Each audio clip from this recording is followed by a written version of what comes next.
My father banned me from family gatherings because I don't have a real job like my doctor sister and engineer brother, but he has no idea I make twice their salaries. Dad stopped inviting me to Thanksgiving when I quit my bank job to work online. Said I wasn't welcome at family events until I had a respectable career like my siblings. My sister Rachel is a pediatrician. My brother Timothy is a civil engineer. I do digital marketing from my laptop. To Dad, that means I'm unemployed. He actually used the word embarrassment when explaining why I couldn't come to Christmas dinner last year. But what Dad doesn't know is that I run 3 successful online businesses. Started with freelance copywriting 5 years ago, built it into an agency with 12 contractors, then launched a course teaching email marketing that brings in $15,000 a month passive income. Last year, I invested in 2 software companies as a silent partner. My accountant jokes that I need more tax shelters. Rachel makes maybe $90,000 a year after her student loans. Timothy brings in $70 working for the state. I cleared $380,000 last year. But they get invited to Dad's birthday parties,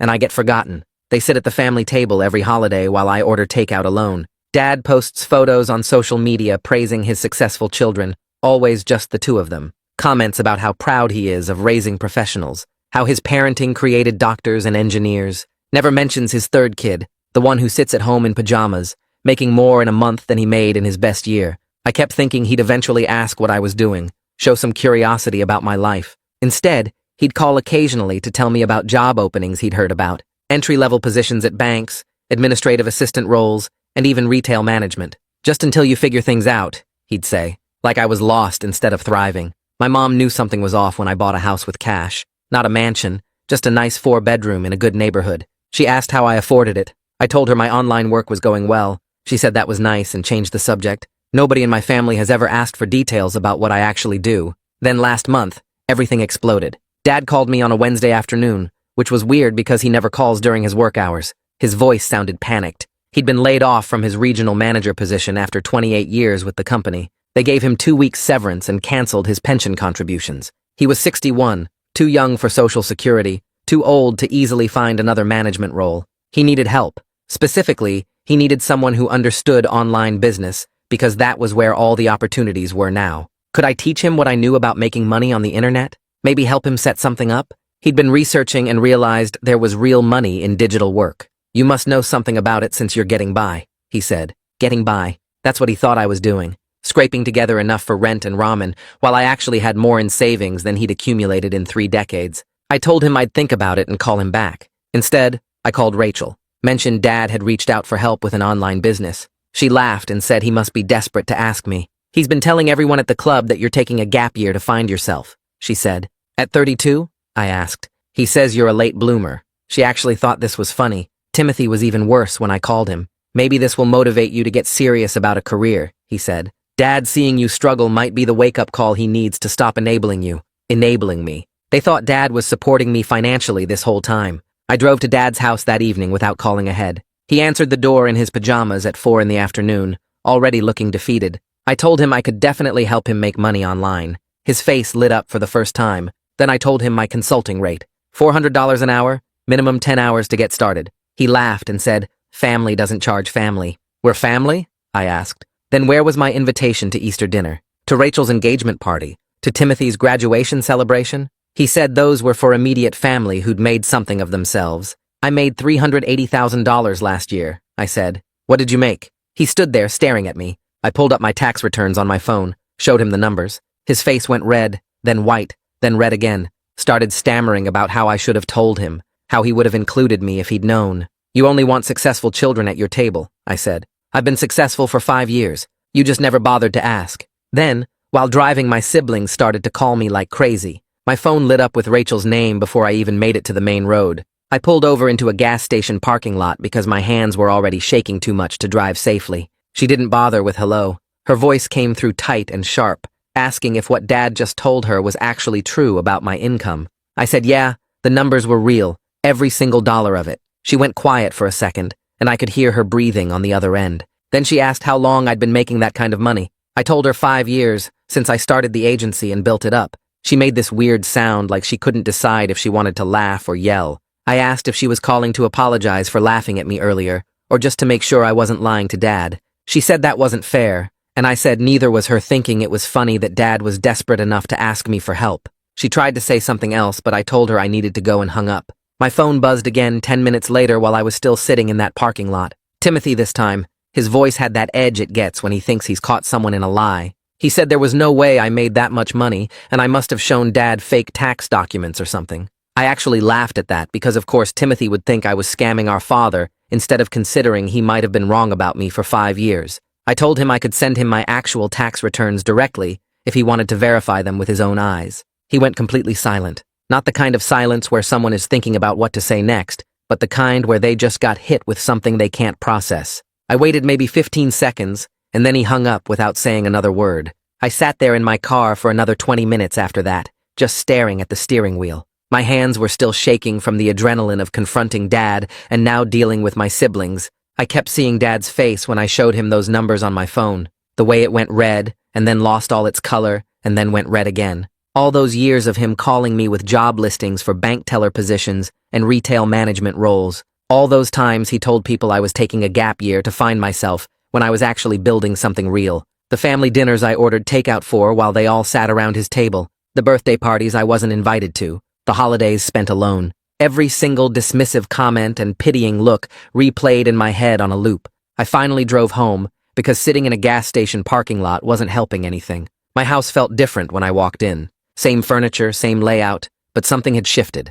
I poured myself a whiskey and sat down at my desk, where my laptop was still open. The business dashboard showed today's revenue across all 3 companies. The course had brought in $2,000 from new enrollments. The agency had invoiced a client for $8,000. The software investments showed steady passive returns. Numbers I looked at every single day suddenly felt different. For 5 years, this money had been completely invisible to my family. They had no idea it existed. Now it felt like the only thing they could see. Like I'd been this ghost to them, and the tax returns made me suddenly real, but only because of the dollar signs. Mom called that evening while I was still sitting at my desk with my second drink.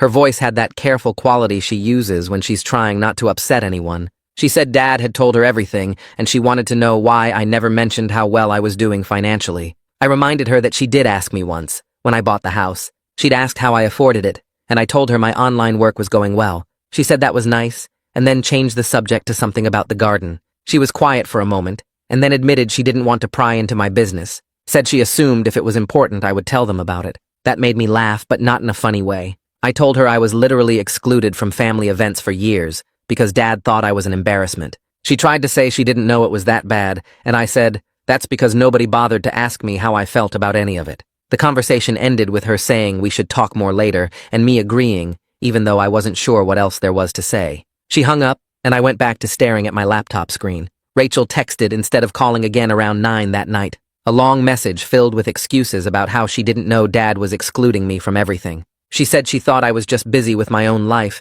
and didn't want to come to family stuff. I read it twice and didn't respond because the lie was too obvious. She literally told me earlier that Dad was telling people at his club I was taking a gap year to find myself. She knew exactly what he thought of me, and she went along with it, probably even agreed with him. The next morning, I woke up to an email from Timothy with the subject line, "We need to talk," in all caps like he was my boss or something. The email opened with him saying he was concerned about my relationship with Dad. He went on for 3 paragraphs about how I should be more understanding of Dad's generation and their views on traditional careers. How Dad grew up in a different time when you worked for one company your whole life and got a pension. How online business and digital work didn't make sense to people like him. My blood was boiling by the time I finished reading it. Timothy was actually trying to make me feel bad for standing up to Dad after years of being treated like a failure. I responded with one single line, asking if he would be understanding if Dad had excluded him from family events for 7 years. Then I closed my laptop and went to make coffee.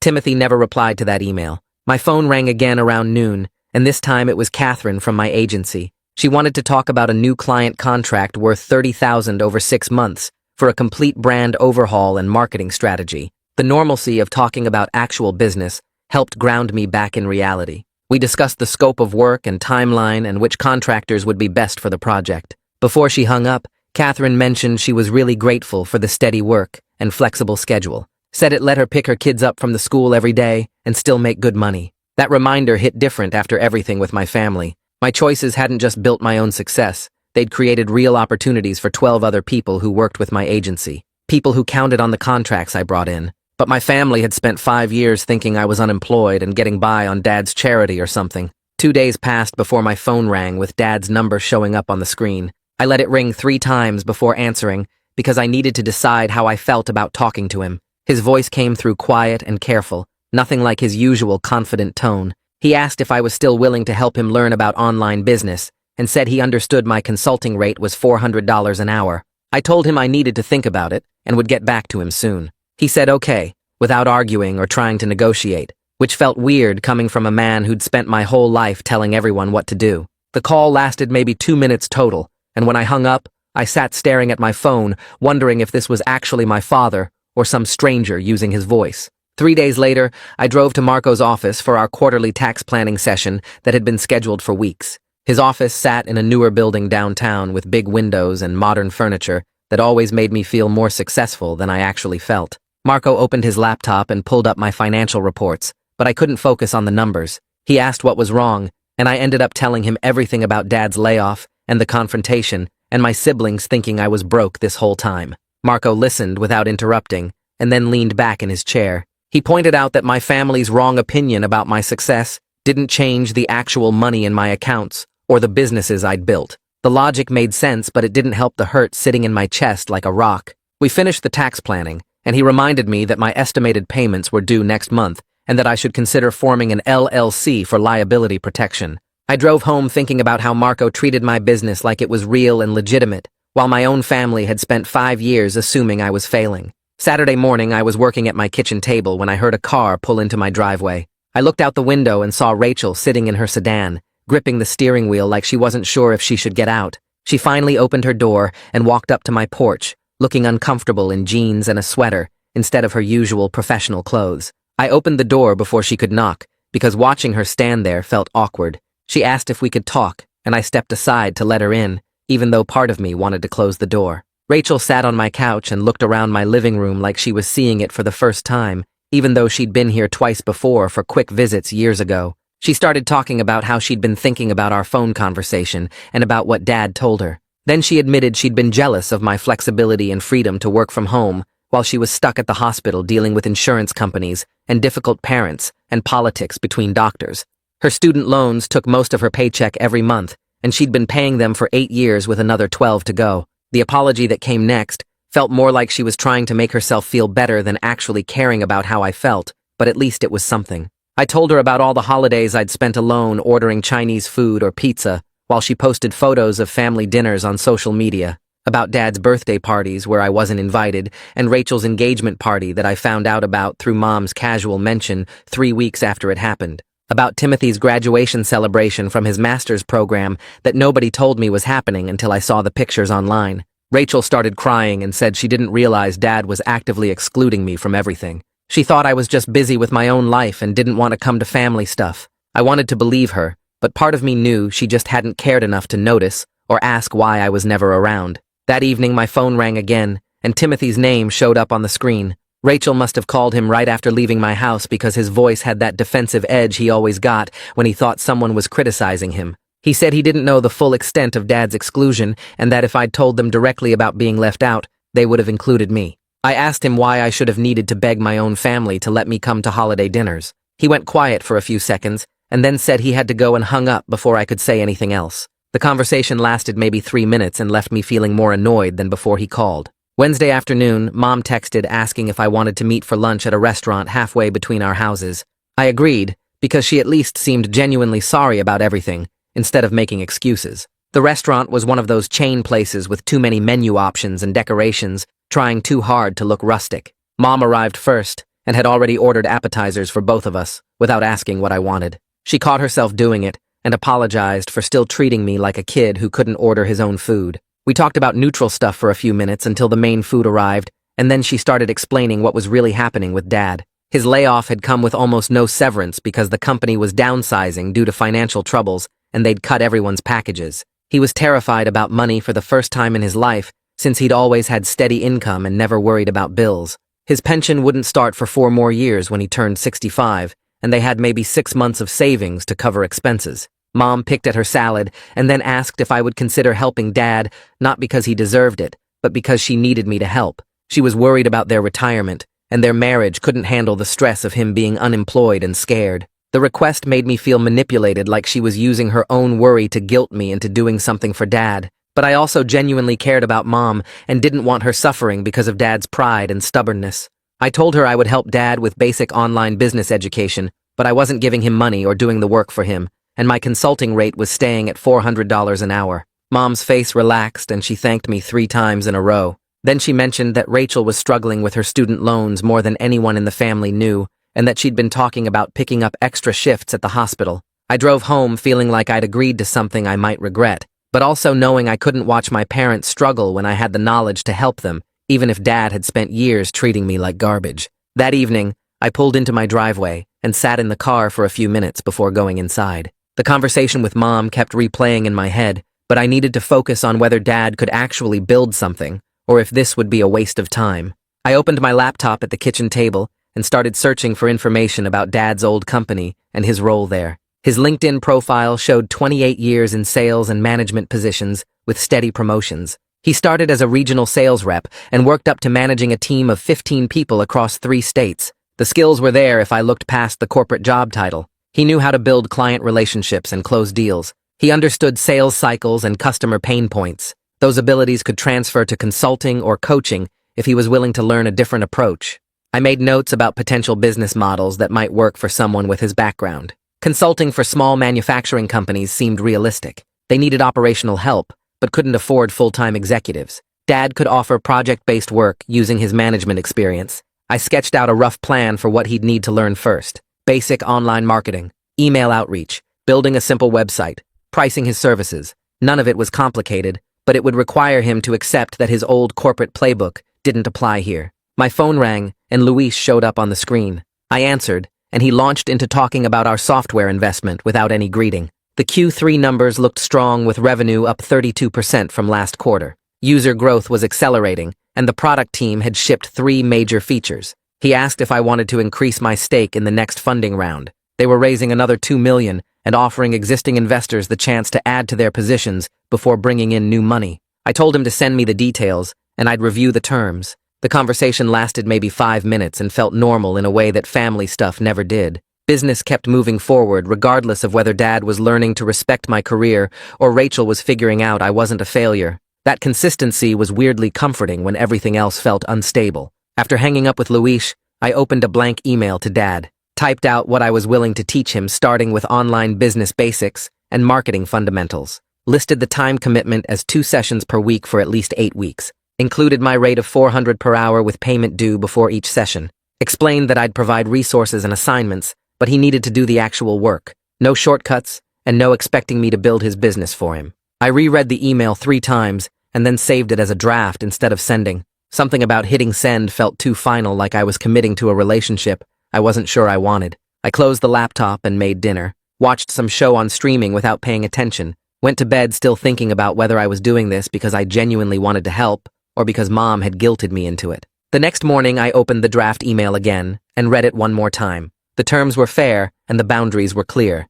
If Dad wanted my help, he'd have to meet me as a professional, not as his kid who owed him something. I hit send before I could talk myself out of it. Dad's response came through 53 minutes later. He agreed to all the terms and asked when we could start. His tone in the email was different from I'd ever heard from him. Eager, but also humble. He thanked me for being willing to teach him and said he understood this was business, not family obligation. Reading his words felt strange, like someone had replaced my actual father with a person who knew how to be respectful. The eagerness made me uncomfortable because I didn't know this version of him. The Dad I knew was confident to the point of arrogance. This guy sounded almost desperate. I suggested we meet Thursday afternoon at a coffee shop halfway between our houses, neutral ground where neither of us had home advantage. He responded within minutes saying that worked perfectly. Thursday morning, I packed my laptop and a notebook with my rough outline for teaching him, drove to the coffee shop and got there 10 minutes early. Dad was already sitting at a corner table with a brand new laptop still in its box and a spiral notebook that had notes covering the first 5 pages. He dressed in business casual like this was a job interview. When I sat down, he opened the notebook and showed me the questions he'd written.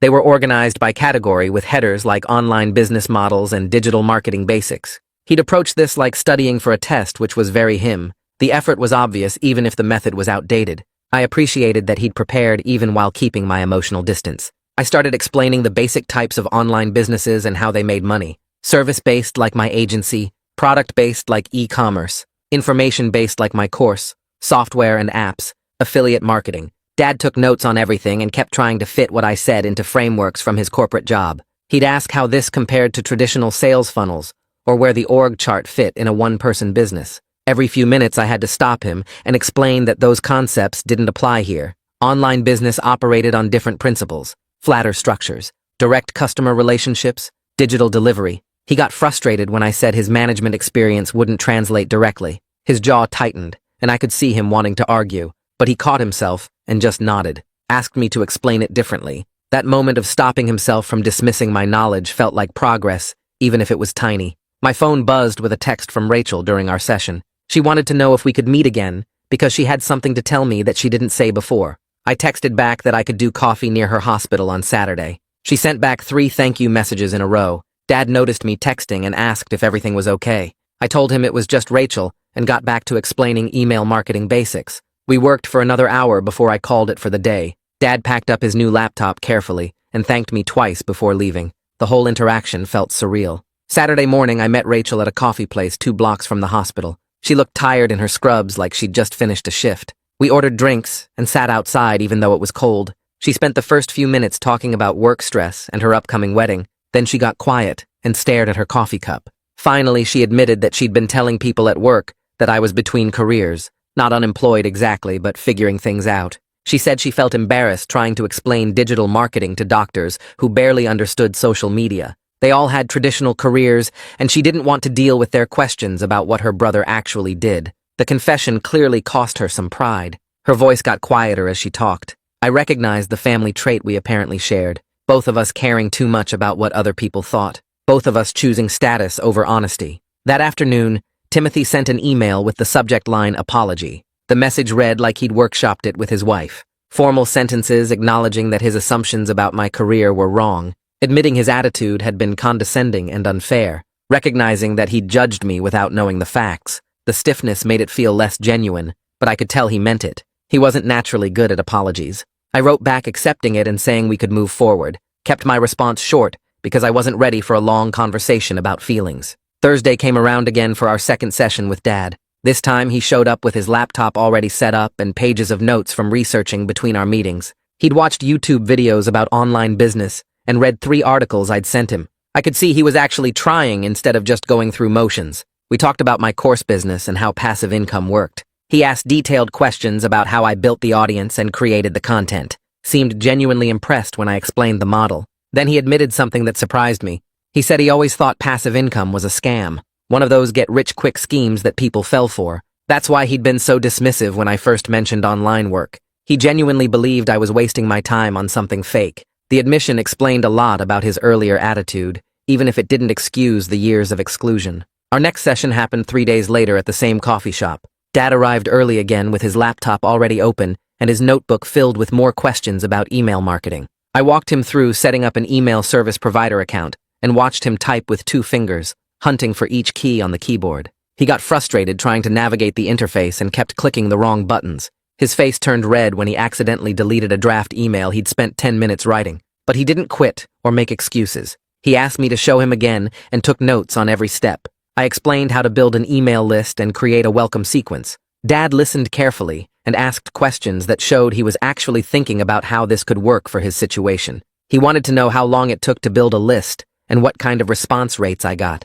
When I told him my course had generated over 2,000 subscribers in the first year, he looked genuinely impressed instead of skeptical. We worked for 90 minutes and he paid attention the whole time without checking his phone or seeming distracted. At the end, he thanked me and asked if we could do another session next week. I agreed and watched him pack up his laptop carefully like it was something precious. Driving home, I realized my anger had softened a little bit, even though I wanted to hold on to it. Seeing him actually try instead of just talking about trying made a difference I hadn't expected. Mom called that evening while I was making dinner. She thanked me for helping Dad and said he'd been different at home over the past couple weeks, more humble and focused instead of defeated and angry. He spent hours each night working through the materials I'd sent him and watching tutorial videos. She mentioned the sessions were giving him purpose beyond just sending out resumes and getting rejected. The job hunting had been really hard on him, getting turned down for positions he was overqualified for because companies didn't want to hire someone his age. Learning something new made him feel less useless. I told her I was just teaching him what he paid me to teach. She said it was more than that, but didn't push when I didn't respond. We talked for a few more minutes about nothing important before hanging up. Rachel texted me 2 days later asking if I wanted to come to dinner at her place. Just her and her fiancé, not Dad or Timothy. She said she wanted to spend time with me separate from the bigger family stuff. I stared at the message for a while trying to figure out her angle, but it seemed genuine, so I texted back that I could do Saturday night. She sent the address and said to come around 7. Saturday evening, I drove to Rachel's apartment in the nice part of town near the hospital. She answered the door in jeans and a sweater, looking more relaxed than I'd seen her in years. Her fiancé stood behind her smiling. I realized I'd never actually met him properly, missed his proposal, their engagement party, and months of their relationship, because I wasn't part of the family events where these things happened. The weight of all that lost time hit different from the anger over being excluded. This wasn't just about me being left out. It was about missing pieces of my sister's life that I couldn't get back. Rachel introduced him, and we shook hands. He seemed nice enough, friendly without being fake. We sat in their living room and talked about normal stuff for a while. Rachel made pasta, and we ate at their small dining table. The conversation felt careful at first, like we were all trying not to say the wrong thing. Then her fiancé mentioned he'd been following my email marketing course and finding it really helpful for his dental practice. He'd been trying to build his patient base, and my techniques for writing subject lines and creating sequences actually worked. Rachel looked surprised and asked when he started taking my course. He said about 3 months ago after finding it through a search for dental marketing resources. She didn't know he was interested in my work at all. I watched her face as she realized how much she'd dismissed my career, that she never even mentioned it to her partner. He kept talking about specific lessons from the course that helped him and asking me questions about advanced strategies. Rachel got quieter as the conversation went on. After dinner, she pulled me aside in the kitchen while her fiancé cleaned up. She admitted she felt stupid for not taking my work seriously when her own fiancé was literally paying to learn from me. I told her it was fine, but we both knew it wasn't really fine. We went back to the living room and talked for another hour before I left. The evening felt like a start of something, not a fix for everything, but an actual attempt to rebuild our relationship, separate from Dad and the rest of the family. Timothy sent me an email on Monday with the subject line asking for advice. He was thinking about starting a side project doing consulting for other civil engineers. Wanted to know if I had time for a call to discuss how to set it up and market his services. I wrote back that I could do a call on Wednesday. We talked for 40 minutes and he was awkward the whole time, clearly not used to asking me for help or treating me like I knew more than him about something. But he was genuine in wanting my advice. He took notes and asked follow-up questions. Thanked me at the end and said he appreciated my time. It wasn't a big moment, but it felt significant anyway. Thursday came around for our third session with Dad. He showed up with pages of notes from researching my agency online between our meetings. He'd found the website and read through all the client testimonials. People praising my work and talking about how my strategies helped their businesses grow. He said he never looked before because he assumed it wasn't a real company. Just assumed I was doing some kind of scam or minimal freelance work. His shame was visible in how he couldn't quite make eye contact while admitting this. I didn't say anything right away. Let him sit with it. Then I told him about the years I wanted to share my success with him. The first time I hit 10,000 in a month and wanted to call him, but knew he wouldn't care. When I signed my first major client and celebrated alone in my apartment. Launching my course and watching it succeed while my family thought I was unemployed. All the milestones I hit without anyone to tell, because my own father had decided my work didn't matter. He listened without defending himself or making excuses. The silence between us felt different from before, heavier with real understanding of what his dismissal had cost. We sat there for a full minute not talking before moving on to the lesson. Mom called again a few days later with a different kind of request. She wanted to have a family dinner at her house with everyone, including me. A real dinner where we all sat down together like a normal family. I told her I wasn't sure about sitting at that table after everything that happened. She promised it would be different this time. Said she'd talk to everyone, and they understood things needed to change. Asked me to give them one chance to do it right. I stayed quiet thinking about whether I was ready for that. Whether sitting at their table again would feel like forgiveness I hadn't fully given yet. Finally, I told her I'd come, but with one condition. If anyone dismissed my career or made jokes about my work, I was leaving immediately. No discussion, no second chances. Mom agreed right away and said she'd make that clear to everyone before the dinner. We set a date for the following Sunday. After hanging up, I sat with the decision, wondering if I was making a mistake or taking a necessary step forward. I found a therapist through my insurance website the next morning and booked the first available appointment for that Friday. Her office was in a converted house with too many plants and abstract art on the walls that probably meant something profound. She asked me to explain why I was there, and I told her about the family situation, the years of exclusion, Dad's sudden need for help, showing him my tax returns. She listened without interrupting and took notes on a yellow legal pad. When I finished, she asked how I felt about the upcoming dinner at Mom's house. I said I didn't know if I was ready to sit at their table after everything, but I also didn't want to keep holding on to anger forever. She nodded and said those two feelings could exist at the same time. I could be hurt by the past and still open to change without making either feeling less real or valid. The session lasted 50 minutes, and I left feeling like I had permission to be uncertain instead of needing to have everything figured out.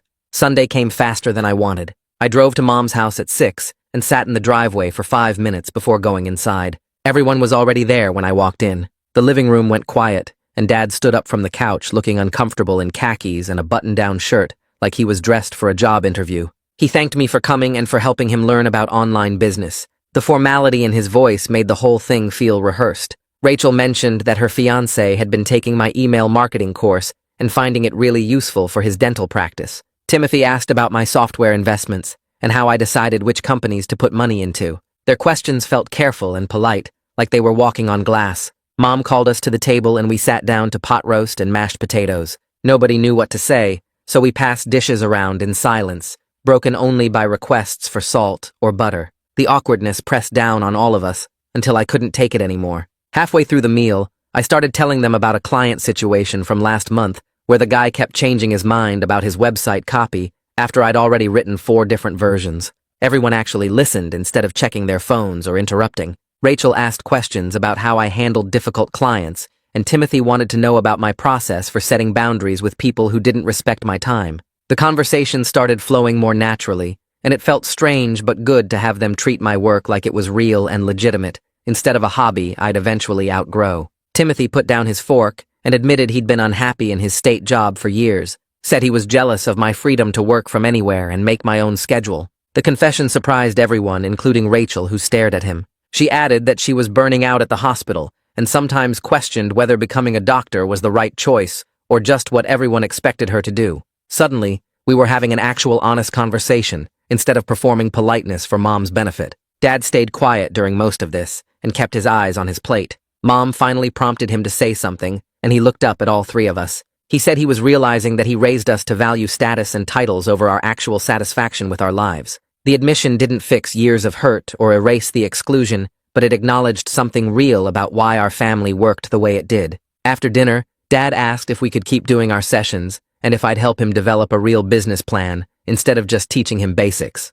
I agreed and mentioned I'd lower my rate since he was serious about actually building something instead of just exploring options. He nodded and thanked me again, less formal this time. Over the next few days, Rachel started texting me random stuff that had nothing to do with family drama. Memes about online shopping and articles about digital marketing trends she thought I'd find interesting. The messages were small, but they felt like building something new between us, instead of trying to repair something that was broken. Our 5th session happened at the coffee shop on a Tuesday morning. Dad showed up with a leather folder and pulled out printed pages. He'd written an actual business plan for consulting with small manufacturing companies about operational efficiency. The plan played to his real strengths, from decades of management experience, and showed he'd been thinking seriously about what he could offer. I read through it and told him honestly that it was good, that he'd identified a real market need and positioned himself well. He smiled and asked what he should do next. I suggested talking to Marco about the tax setup for his business structure before he started taking clients. Dad agreed immediately. I called Marco that afternoon and set up a meeting for Thursday. Watching my father sit across from my accountant and take notes about LLC formation and quarterly estimated taxes felt significant. Marco treated him with professional respect, and Dad asked smart questions about deductions and record keeping. After the meeting, Dad shook Marco's hand and thanked him for his time, then thanked me for the introduction. 2 weeks later, Timothy called while I was working on a client project. He'd launched his consulting business for civil engineers with my advice about pricing and marketing. His first client had just signed a contract for a 3-month project. Timothy's voice was excited in a way I hadn't heard from him in years. He thanked me and admitted he should have asked for my help years ago instead of judging my choices and assuming I didn't know what I was doing. I told him I was glad his business was working out and to call me if he needed anything else. The conversation lasted maybe 10 minutes, but it mattered more than the length suggested. Mom called 3 days later asking what I wanted to bring to Thanksgiving, not telling me what to bring, or suggesting I pick up rolls from the store, asking what I actually wanted to contribute like my opinion mattered. I suggested making my roasted Brussels sprouts with bacon because I'd gotten good at them over the years of cooking alone. She said that sounded perfect and asked if I'd also make my maple glazed carrots because she remembered I'd mentioned making them once. The fact that she remembered anything about my cooking hit me harder than it should have. We talked about timing and who else was coming, and she included me in every decision like I'd always been part of these conversations. The normalcy felt good and painful at the same time because it showed how easy it could have been all along. Thanksgiving morning, I drove to my parents' house with 2 dishes and a bottle of wine. Rachel was already there setting the table, and she smiled when I walked in. A real smile, not a polite one. Timothy arrived with his wife and shook my hand, then helped me carry stuff from my car without anyone asking him to. The house smelled like turkey and stuffing and felt warm in a way that had nothing to do with the oven. During dinner, Dad mentioned my business when my aunt asked what I was up to these days. He explained about my agency and my course and the consulting I do, not bragging but not hiding it either, just stating facts like they were normal and worth sharing. My uncle asked how the online business world worked, and I started explaining email marketing basics. Rachel jumped in talking about my course and how her fiancé was using it for his dental practice. She described the whole curriculum with pride in her voice, telling everyone how I'd built something that actually helped people. 3 more relatives asked questions about starting online businesses, and I found myself giving impromptu advice about platforms and pricing models. My other uncle, Dad's brother, asked why he'd never heard about any of this success before. The table went quiet, and I watched Dad's face as he decided how to answer. He said he didn't understand or value what I was doing until recently, admitted he'd been wrong to dismiss it, and wrong to exclude me from family events because of his own narrow view of success. The honesty was uncomfortable, and everyone shifted in their seats, but it cleared the air better than pretending the past didn't happen. My aunt nodded and said she was glad he'd figured it out, and the conversation moved on to other topics. Later that evening, after most people left, I sat down with Mom, Dad, Rachel, and Timothy in the living room. Told them I wanted regular contact, but I wouldn't accept being included only when it was convenient or when they needed something from me. Said I wanted to be part of family events going forward, but if anyone made jokes about my career or treated my work as less than theirs, I'd leave, and they wouldn't see me again. Mom agreed immediately, and Dad nodded, looking tired but accepting. Rachel and Timothy both said they understood and wanted me around more. 2 weeks later, Dad called in the middle of my workday, his voice higher than normal. He'd landed his first consulting contract with a local manufacturer who needed help fixing their operational problems. The company was paying him $6,000 for a 3-month project, and he sounded like a kid who'd just won a prize. He talked fast about the client meeting and how he'd used the pitch framework I'd taught him and how they'd signed the contract that same afternoon. I realized while listening that this was the first time he'd called to share good news with me in years, maybe ever. The excitement in his voice was real and unguarded, and it made something loosen in my chest that I didn't know was still tight. Rachel texted me the next week, asking if I'd be willing to teach a financial literacy workshop at her hospital. She said the residents were drowning in student debt and had no idea how to manage money or build wealth. I agreed, and she immediately started promoting it to her colleagues, sending emails introducing her brother, the business expert, who was going to teach them about financial planning. She copied me on the emails, and I could see her fully owning my expertise to people she worked with every day. The workshop ended up with 40 residents signed up, and Rachel introduced me with genuine pride, listing my accomplishments and telling everyone they were lucky to learn from me. Timothy called, asking if we could have lunch to discuss his consulting business. He'd landed enough clients that he was thinking about leaving his state job within the next year. We met at a restaurant near his office, and he had a notebook full of questions about transition planning and scaling and managing multiple projects. He treated me like a legitimate business mentor, rather than his younger brother who needed guidance. Asked my advice and took notes and thanked me for my time like I was a professional consultant he'd hired. The shift in how he saw me was obvious in every question he asked and every piece of advice he carefully wrote down.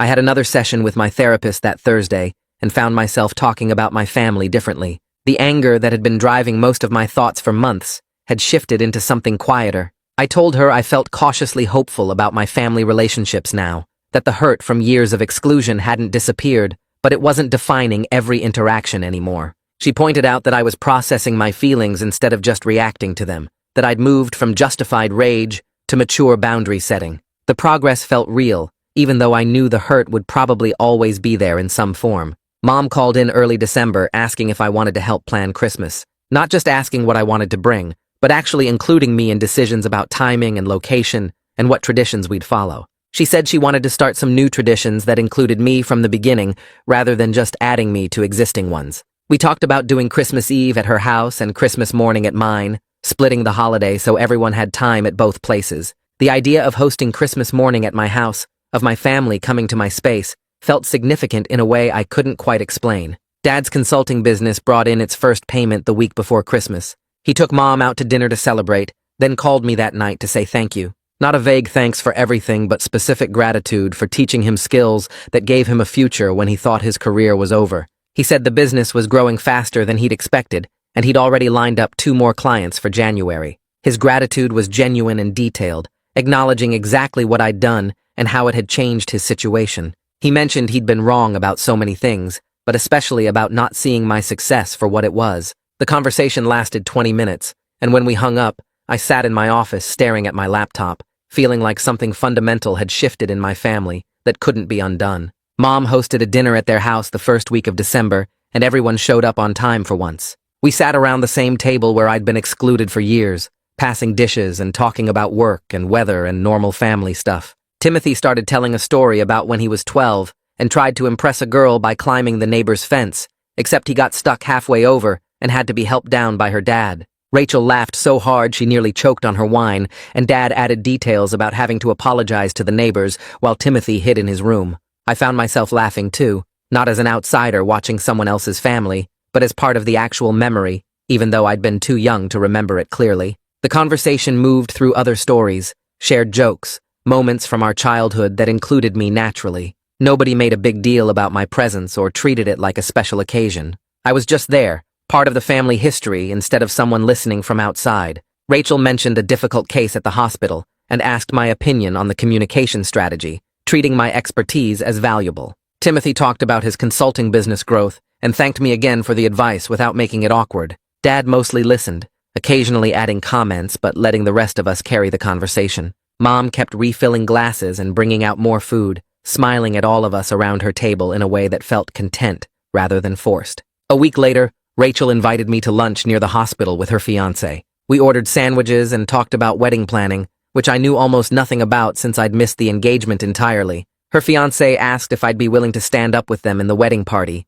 said they wanted people who mattered to both of them involved. Rachel jumped in explaining that she wanted me there because I'd become important to her life over the past few months, that our relationship felt real now, instead of obligatory. The invitation meant something because it was earned through actual connection rather than family duty. I agreed, and she looked genuinely happy, already planning what color ties the wedding party would wear and when we'd need to do fittings. Her fiancé mentioned he'd finished my email marketing course, and it had helped his dental practice bring in 12 new patients. Rachel looked surprised, admitting she hadn't known he was taking it seriously. The whole lunch felt normal, like siblings actually spending time together because they wanted to. Dad called 3 days before his first major client presentation, asking if I could help him prep. We met at a coffee shop and went through his pitch deck slide by slide. He'd put real work into it, building on everything I'd taught him about positioning and value propositions. I helped him tighten the messaging and practice his delivery, watching him get more confident with each run-through. The actual presentation happened the next afternoon,